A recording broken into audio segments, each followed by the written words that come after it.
සුබ දවසක්. ලෝකේ කොහේ හරි තැනක සිද්ධ වෙන අසාධාරණයක් දැක්කහම ඇහුවහම අපිට පොඩ්ඩක් තරහ යනවා. ඒකට මැදිහත් වෙන්න ඕනයි කියලා හිතෙනවා. ඔව්.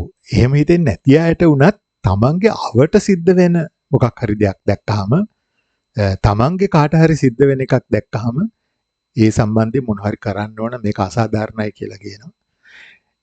ඒක තවත් තීව්‍ර වෙනවා. ඒක අපිට වෙච්ච අසාධාරණයක් වුණා. එතකොට මේ අසාධාරණයට විරුද්ධව නැගී සිටීම ඒක ස්වභාවික මිනිස් මේකක්. අපි යුක්තිය ඉල්ලනවා. අපි සාධාරණත්වය ඉල්ලනවා. ඒ ඉල්ලීම සාධාරණයි. හැබැයි අපි තේරුම් ගන්න ඕන කාරණේ තමයි ලෝකේ කවදාවත් සාධාරණ වුණේ නැහැ කියලා. ලෝකේ නියම ධර්මම හැදිලා තියෙන්නේ එහෙම වීම වළක්වලා. ඒක තමයි ලෝක ස්වභාවය. ඉතින් ඒ නිසා එක පැත්තකින් සාධාරණත්වයේ ඉල්ලන එකේ වටිනාකමක් තියෙනවා සහ ඒකට වටිනාකමක් දිය යුතුව තිබෙනවා. ඔව් ඇත්ත. ඒත් අපි තේරුම් ගන්න ඕන එක තමයි මේ සර්ව සම්පූර්ණ සාධාරණත්වය මේ ලෝක තලයේ තුල හදන්න අපිට බෑ. අපිට ඒක කිරීමේ තියෙන ප්‍රශ්නයක්. අපිට එක තැනකදී පිළිගන්න වෙනවා මේක තමයි අපේ සීමාව කියලා.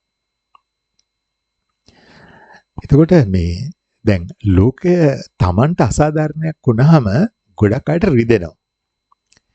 රිදුනහම ඉතින් ඒක ගැන කම්පා වෙනවා, ඒක ගැන දුක් වෙනවා. ඇයි මෙහෙම කරන්නේ ලෝකෙ මට කියලා කියනවා. එහෙම ගොඩක් ඒවා කියනවා. ඉතින් දැන් අන්න එතන තමයි ප්‍රශ්නේ තියෙන්නේ. ඒකට එරෙහි වෙන එක වෙනම කාරණයක්. ඒ සම්බන්ධයෙන් අපිට කරන්න තියෙන දේවල් කරන එක වෙනම කාරණයක්. හැබැයි ඒ සම්බන්ධයෙන් දුක් වෙන එක, එකෙන් කම්පා වෙන එක ඒක තේරුමක් රහිත ක්‍රියාවක්. මොකද ලෝකයේ හැදිලා තියෙන්නෙම සාධාරණත්වයේ කියන මූලධර්මය මත නෙවෙයි. ඒක මිනිස් ආශාවක් මිසක් ඒක ලෝක ස්වභාවය නෙවෙයි. මෙන්න මේක තේරුම් ගැනීම වැදගත් අපිට මේ දුකෙන් මිදෙන්න.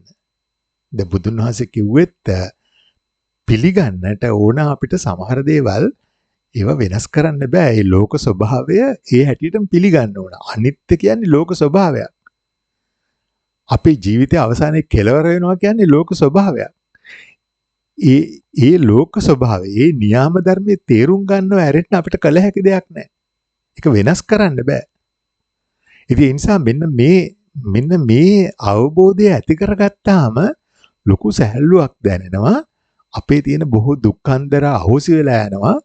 අපිට මේ බොහොම පහසුවෙන් ලෝකයට මුහුණ දෙන්න පුළුවන්කම ලැබෙනවා.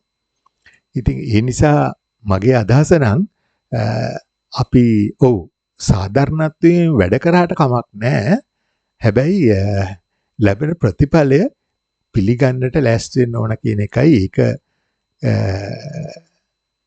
ඇරෙන්න වෙල කරන හැකි දෙයක් නැහැ කියන එකයි අද දවසේ පණිවිඩය.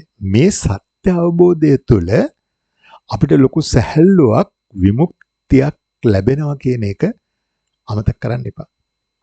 එහෙමනම් ගිහිල්ලා එන්න. බොහොම ස්තුතියි.